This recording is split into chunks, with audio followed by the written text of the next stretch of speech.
Dharma membantu kita melihat kekuasaan dengan cara berbeda dari cara dunia melihatnya. Umat Buddha sama pedulinya dengan kekuasaan seperti yang lain, tetapi kita lebih tertarik kepada jenis kekuasaan yang membawa kebahagiaan dan bukan penderitaan. Biasanya orang mengejar kekuasaan finansial dan politik. Banyak orang percaya bahwa jika mereka mencapai kekuasaan jenis ini, mereka dapat melakukan banyak hal dan membuat dirinya bahagia. Tetapi jika kita melihat lebih dalam, kita melihat bahwa mereka yang mengejar kekuasaan sebenarnya sangat menderita. Pertama, dalam pencarian itu kita menderita karena begitu banyak orang yang berjuang untuk mendapatkan hal yang sama. Kita percaya bahwa kekuasaan yang kita cari itu langka dan susah dicari dan hanya ada jika kita mengambilnya dari orang lain.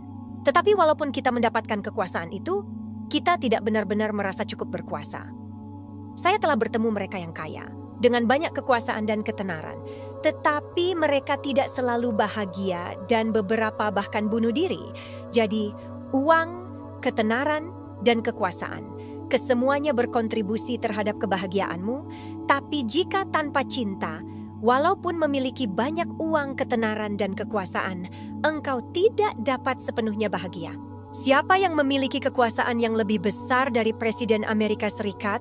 Presiden George W. Bush adalah kepala komandan dari tentara yang paling berkuasa di dunia, pemimpin dari negara terbesar dan terkaya di dunia. Tidak banyak orang memiliki kekuasaan seperti itu, tetapi ini tidak berarti bahwa presiden adalah seorang yang bahagia. Walaupun memiliki begitu besar kekuasaan, saya percaya bahwa presiden masih merasa tidak berdaya dan sangat menderita.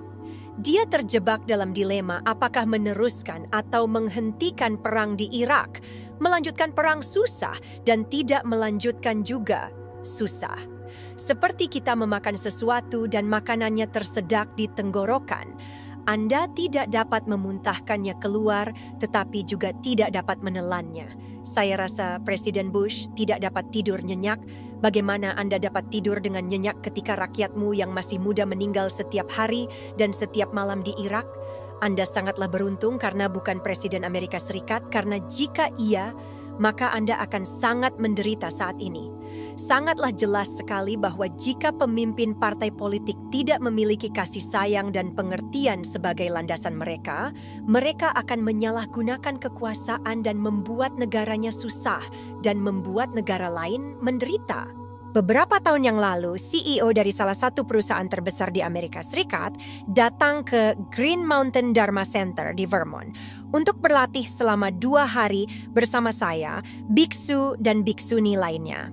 Saya ada di aula meditasi, sedang membimbing kelas meditasi pagi itu ketika saya melihatnya duduk di sana. Kemudian dia berbicara kepada kami tentang kehidupan seorang miliarder.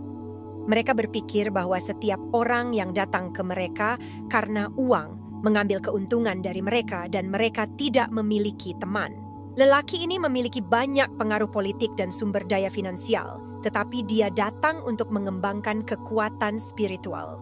Saya memiliki kesempatan untuk berbagi dengannya beberapa ajaran tentang bagaimana menjadi tenang, bernapas, dan berjalan. Dia berpartisipasi dalam meditasi duduk, meditasi jalan, dan meditasi makan. Dia mencuci piringnya sendiri setelah makan pagi.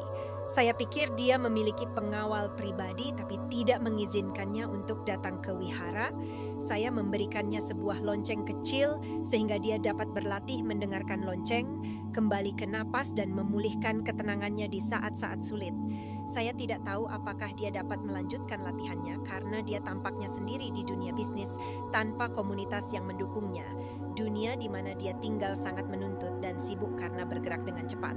Kita harus mengenali kebenaran bahwa tidak adanya cinta atau motivasi yang dalam untuk melayani cinta, kemudian tidak peduli betapa kayanya atau berkuasanya dirimu, Anda tetap saja tidak dapat bahagia.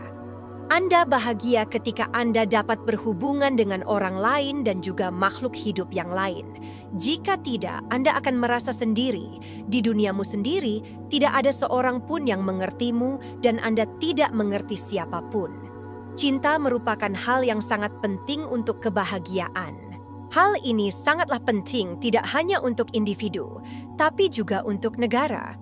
Banyak negara yang ingin berkembang secara ekonomi, secara materi. Definisi saya tentang perkembangan untuk menjadi bahagia adalah menjadi benar-benar bahagia. Apalah artinya memiliki lebih banyak uang jika Anda menderita lebih dalam? Anda menjadi korban dan kesuksesanmu. Kita harus mengukur perkembangannya dalam hal kebahagiaan sejati. Sebuah negara bisa saja menjadi sangat kaya, sangat berkembang, dan disebut superpower, tetapi penduduk negara itu masih sangat menderita. Keinginan untuk menjadi kaya secara materi menjadi lebih penting daripada kesehatan dan kebahagiaan penduduknya. Mereka tidak punya waktu untuk menjaga diri mereka sendiri dan orang-orang yang mereka sayangi, dan hal ini sangat disayangkan. Bagi saya, sebuah negara yang beradab adalah tempat di mana penduduknya memiliki waktu untuk menjalani hidupnya sehari-hari dengan gembira, dapat menyayangi, menjaga keluarganya dan komunitasnya.